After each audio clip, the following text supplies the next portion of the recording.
Buddy, how's it going? How's it going? Everybody doing great. I hope out there in the world. I hope you're doing fantastic. I'm doing pretty good. I've been doing that kind of inner work and really just, you know, doing the inner works, the inner workings. I'm just glad it's warmer these days. I don't have to wear, I don't know, three sweaters and a freaking huge puffy jacket. It's actually not that cold in here. I like staying warm, but it's really not that cold. But it's nice. I'm nice and bundled up. Who's here? The Shamus Log. What's up, man? It's been a minute. I've read a total of 9 books, which is pretty insane in the last month. I'm actually I'm writing my book. I'm writing my book. I'm in the middle of writing my book. Ooh, nice, nice, nice. I'm about to smoke myself. Get a nice quick hit and then continue writing. I thought I'd just go live and just be silly, hang out and whatever. See who's out there in the world. Shit's about to kick in hard. Nice. Yeah, that's how I feel when I smoke these. It's like just a nice kick, a nice pick me up. Really, is what it is. It's pretty nice. I need to get some strong edibles though, because like I said, I enjoy smoking, but I know it's probably having some genetic deteriorating effect on my body. I'm sure because I've been smoking for like 10 years, so that's a long time to be smoking.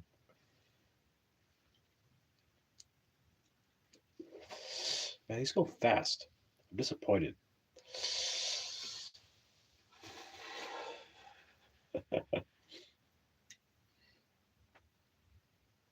Nice. You have yourself a nice meal. I just had myself a little barbecue chicken. It was so delicious. With some biscuits and delicious salad. It was more salad than chicken, but I will say I had kale, had a mixture of broccoli in it, radish, delicious. Oh man.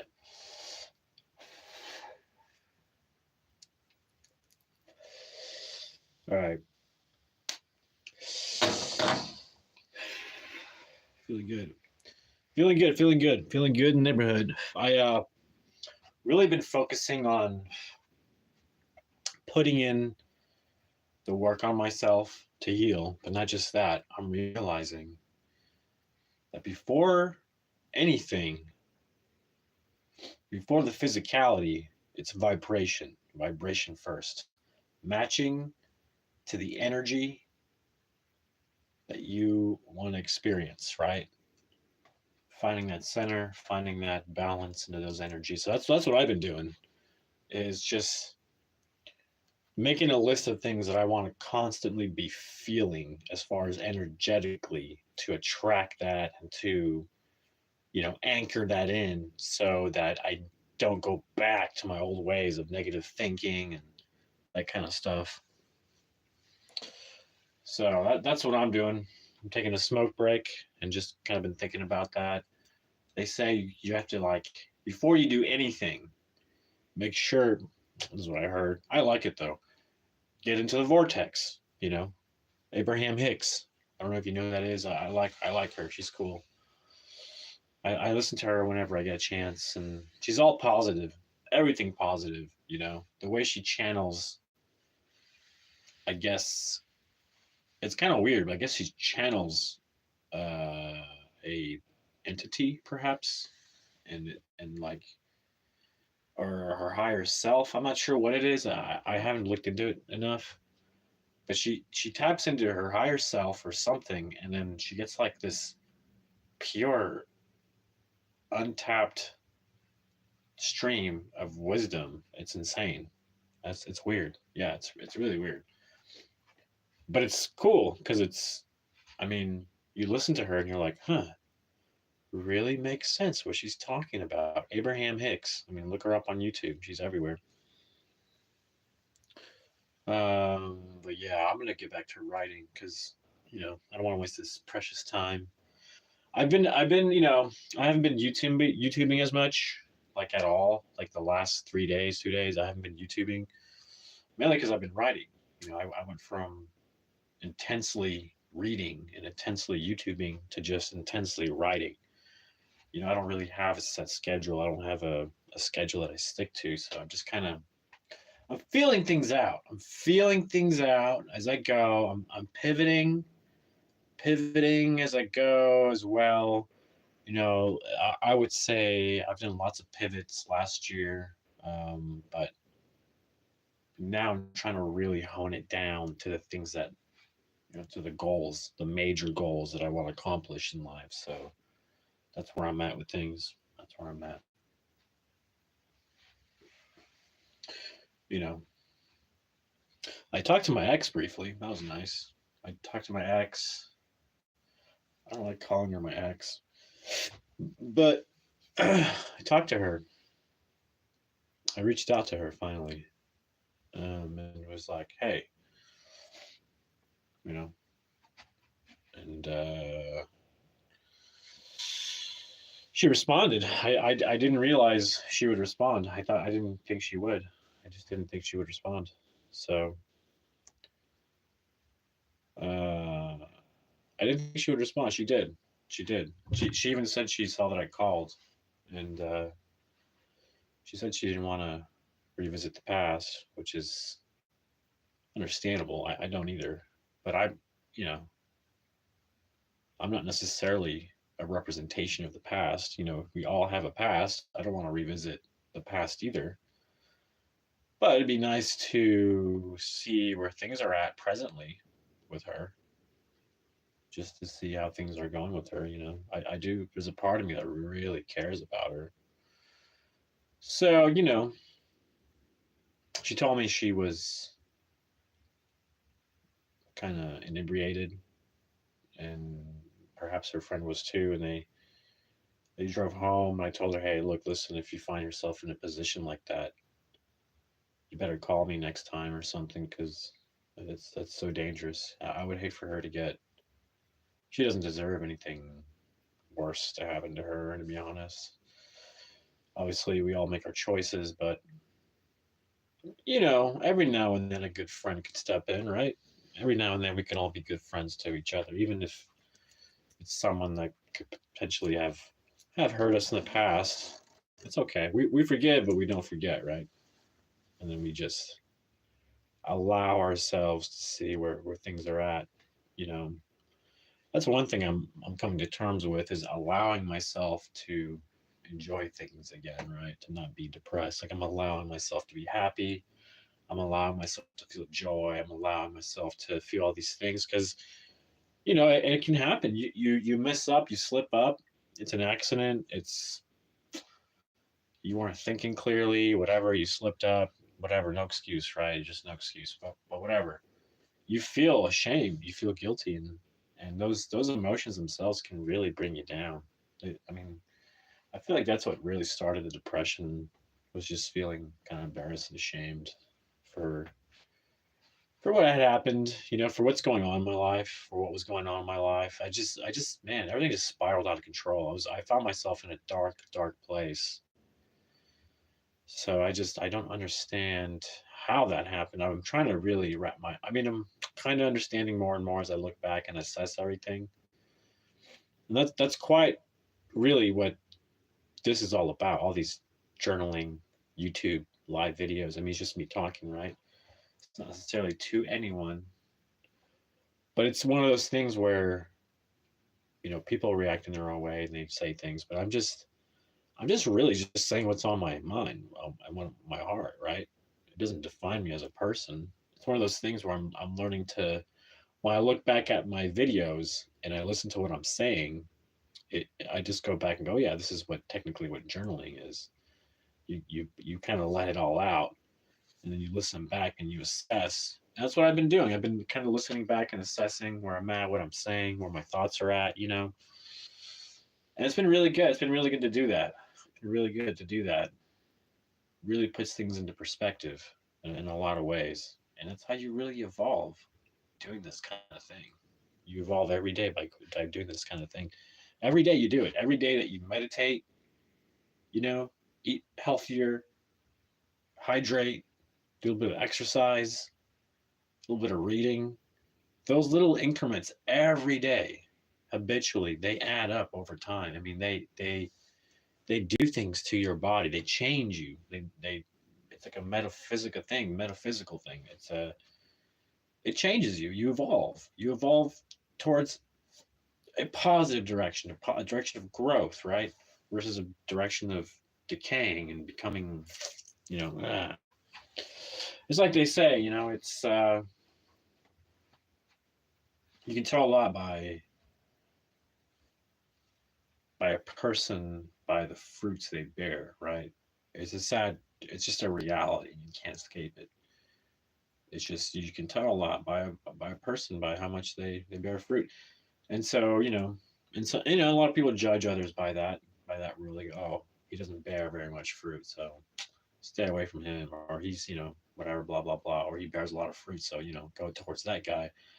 But that's not really, you can't judge a person fully that way. That's purely based off what they can provide, on the basis of whatever. What are you basing they provide fruit off of? Money, I guess. Money is the basis. They provide a lot of money. They make a lot of money.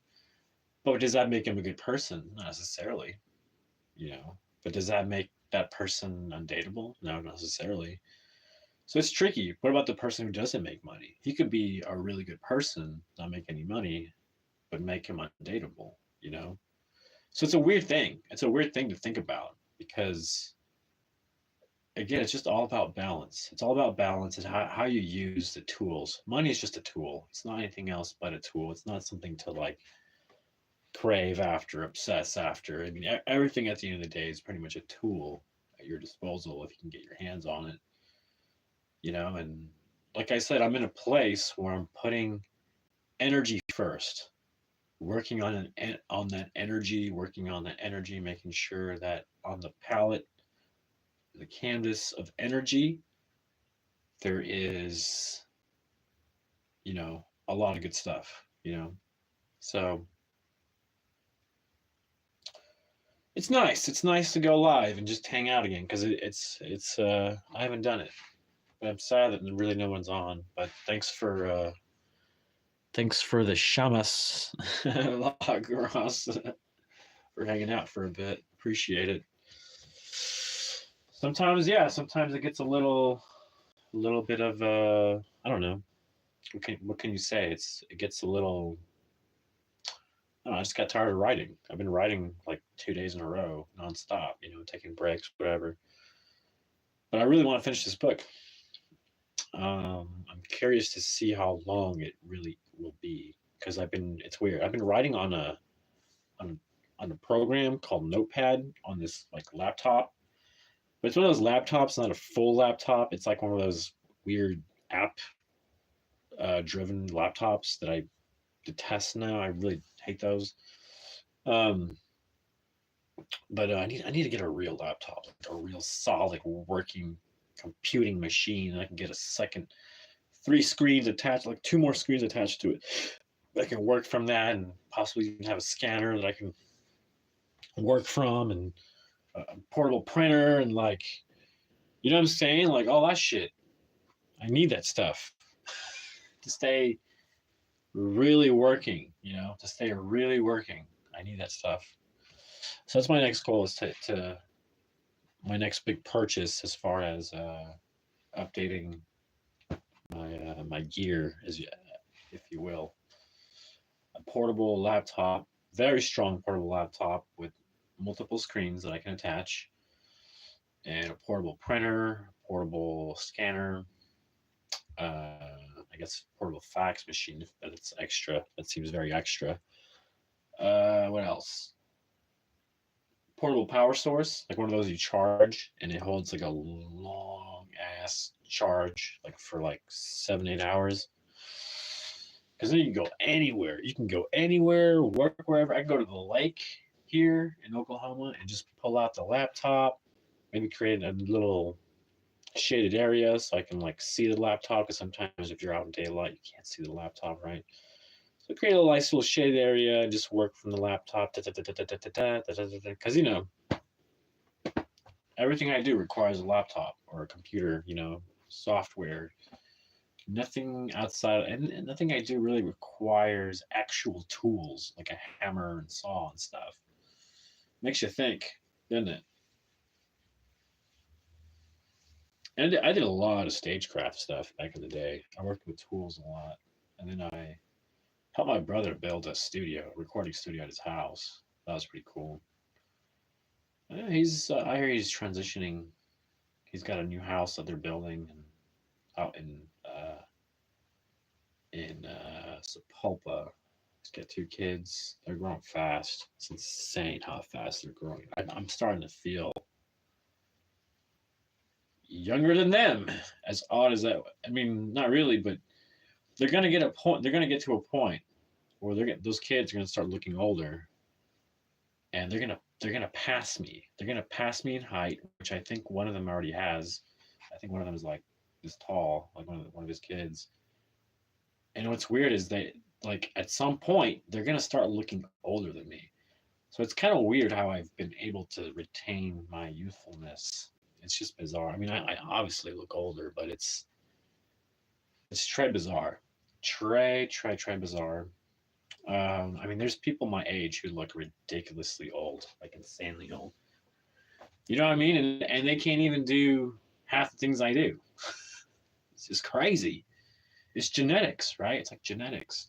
No, it all comes down to genetics, right? Or something. Man, the body is a temple. You got to take care of your body, take care of your temple, all right? Take care of your mind. I feel like your mind has to be the healthiest part of your body. Your mind, your heart. I mean, obviously, it all has to be. Man, you got to take care of your body. That's the only reason why you're here, is because you have a body. Can you imagine all these people who don't take care of their bodies? Yeah, I'm one of them in a way.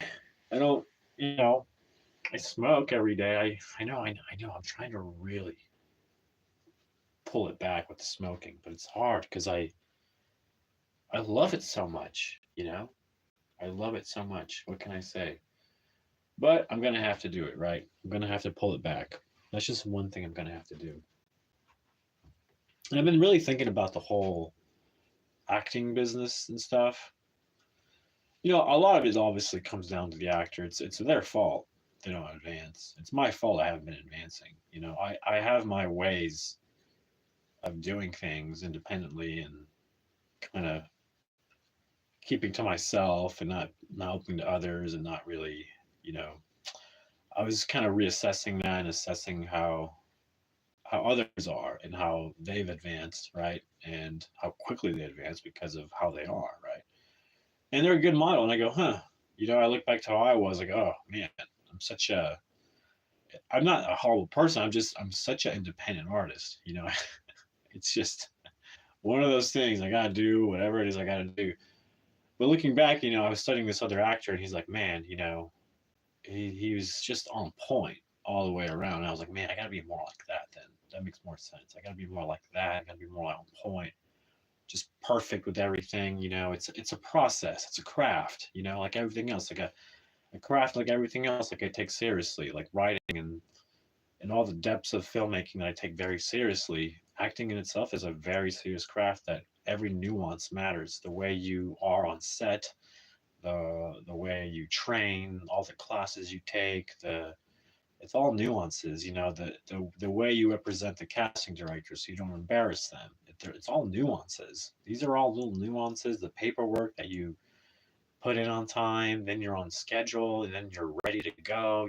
It's a whole thing. It's a real whole thing that you really have to really dedicate yourself to. And I'm starting to realize that part of being Indian tour, what makes it very difficult is that, yeah, we want to do it all.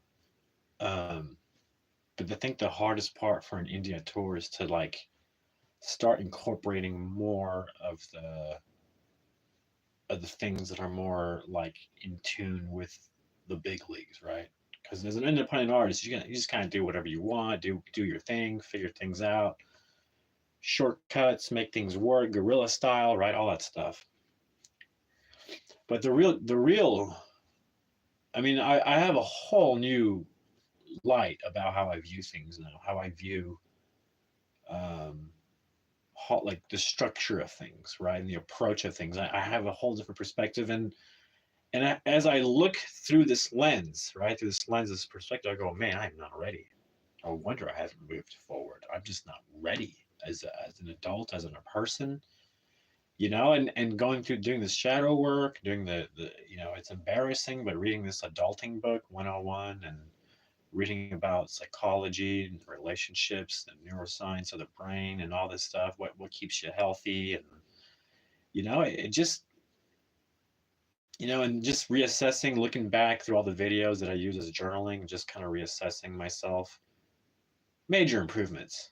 The most improvements I've ever seen in my life had been the last 2 months. It's even though I haven't had employment, I haven't had anything. It's almost like I needed this time. Somehow the universe knew I needed this time to be alone, to look within myself, completely no distractions, nothing, barely any social media. The only thing I had was YouTube. That's the only thing I've been using as far as social media. Gmail, but YouTube isn't as distracting as Facebook or Instagram. There's not stuff flashing in front of you. You're not scrolling. It's different. It's different. I mean, you can do that on YouTube, but I'm saying when you're like live streaming, and I sometimes randomly have little conversations with you all. It's really nice. Sometimes I find encouragement with you all, and sometimes, it's whatever, but it's helpful. It's been very helpful. Very, very helpful. So here we are, 655 subscribers, which is pretty cool. I said my goal was to reach 1,000 this year. I mean, we're 2 months in and we're already more than halfway through it. So I'm taking it easy. I really was like pushing, trying to get that 1,000. But there's no need. I got the rest of the year, right? I don't have like a pressure to like, all right, you know. So it'll be nice. It'll be nice to get 1,000 subscribers. As I build the channel, I'm kind of figuring out what I'm using it for. Promoting the book is going to be one of them when I finish my book. I'm excited for the book. There's a lot of good wisdom in it, a lot of good perspectives and whatnot. So I don't know what to call the book. I have different titles in mind. And I don't know how thick the book will be either. That's kind of what I'm like most interested to know, is how thick the book will actually be, because it's pretty baller to have like to publish a book that you wrote that's like that thick. It's baller. It's like, damn, that guy's lit, like full of literature. But it's just, it's all your thoughts. You took the time to put it down, for people to read. It's your thoughts. It's your innermost feelings. It's your most interesting bits of wisdom you can share, and it's really part of the legacy that you leave behind. I mean, you're not gonna stay here forever. You better leave something behind, my friend. So that's what I've been thinking about, and I think it's time. And this is just one book. This could end up being a much, much, much bigger book, but as of now, it's gonna be just the 3 panel discussions that I did last year. There's a 4th one I did, but I can't find it though. I'm gonna have to ask that one dude who videotaped it. And I don't know. I don't know if he ever shared the video or if he sent me the original video. I guess he didn't. He never shared it, so I don't actually have a copy of the video. But I gotta find this dude so I can find that panel discussion and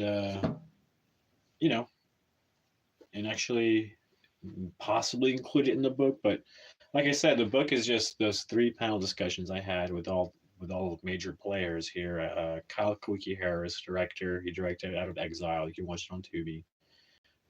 Hank Bird. He's a writer on Boneyard, starring Mel Gibson, 50 Cent.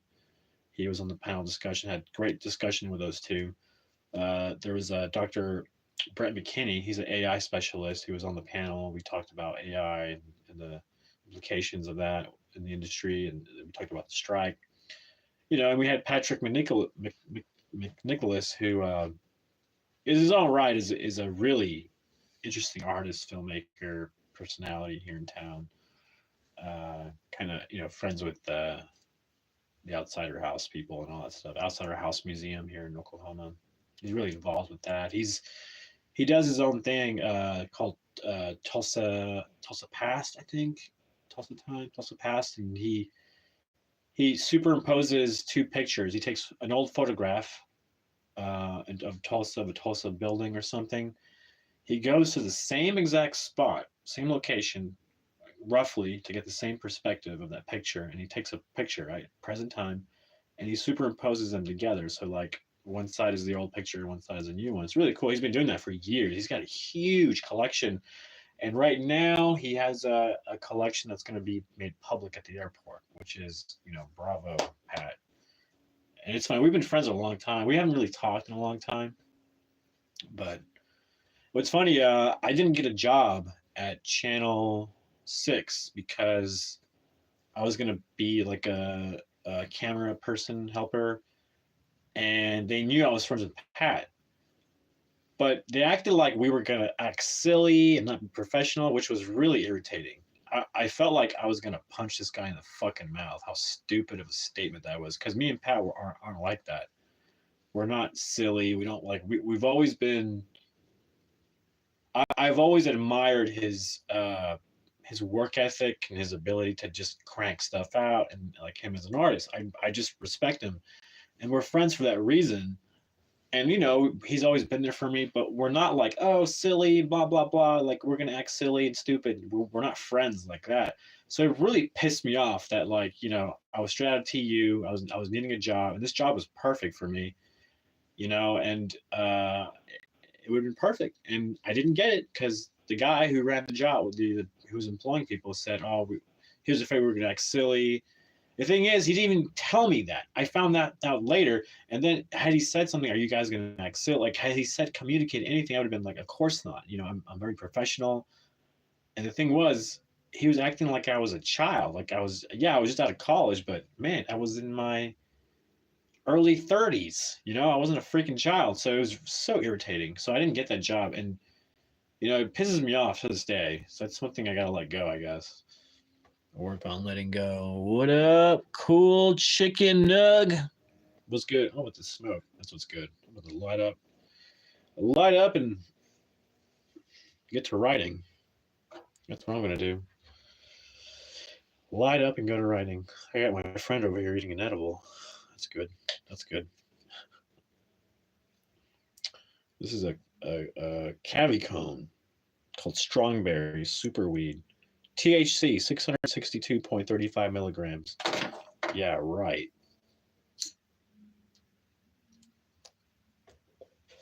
But I digress. I need to get back to writing. Thanks for tuning in and hanging out. But I need to get back to writing for sure.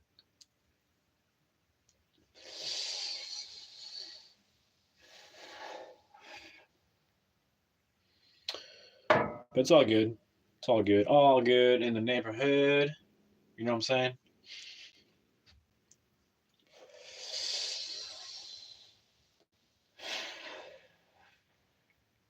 Oh man, that stuff is so good. All right, one more hit. One more hit for the road. Good stuff. Good stuff. Oh man.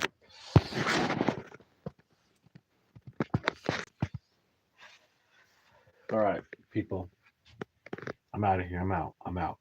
Y'all have a good night or a good morning wherever you are. I'm out here. So y'all take care. Stay up. Feel those good vibes, good energy all the way around. That's something I've been focusing on. Energy first. Energy first.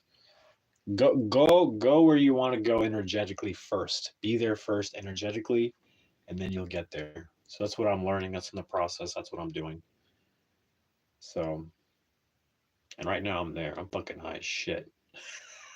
All right, I'm out of here, people. I'm gonna get back to writing and then probably go to bed.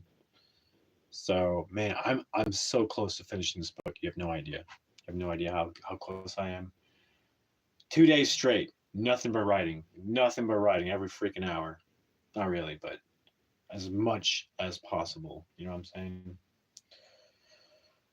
So I just gotta keep pushing it. I think if I get like maybe I don't know another hour in, it'd be good. And then if go to bed and then I'll go to bed and then wake up in the morning. It just gets to it, get the writing, and then man, I think I'll finish it. I'll finish it by later today for sure. It's kind of exciting. I still have to edit it though. I gotta edit it, so that's gonna take some time. But that's okay. Once I have it edited, I'm gonna like add in some other stuff into it and just feel more complete. And then I got to see about reaching out to somebody about writing a foreword on it or something or whatever. Then I got to write it about the author type of thing. Slap that on there. I got to see about some other professionals in the industry reading about it and commenting on it. And then I may have like an introduction, right? I got to write. So a lot to do. Even though I get the big chunk of it done, there's still a lot to do. I need to do a table of contents, right? So there's a lot to do still, but it's totally doable. Like I have plenty of time. This is a nice project, and then I get to design the cover of it and think of the title. It's all cool. It's all very cool. All very cool, my friends. All very cool. It's gonna be a really cool effing book. It's gonna be the coolest book to come out in Oklahoma about filmmaking and whatnot. I'm telling you, it'll be the coolest book since A Rebel Without a Cause or whatever, that book about the Mexican filmmaker.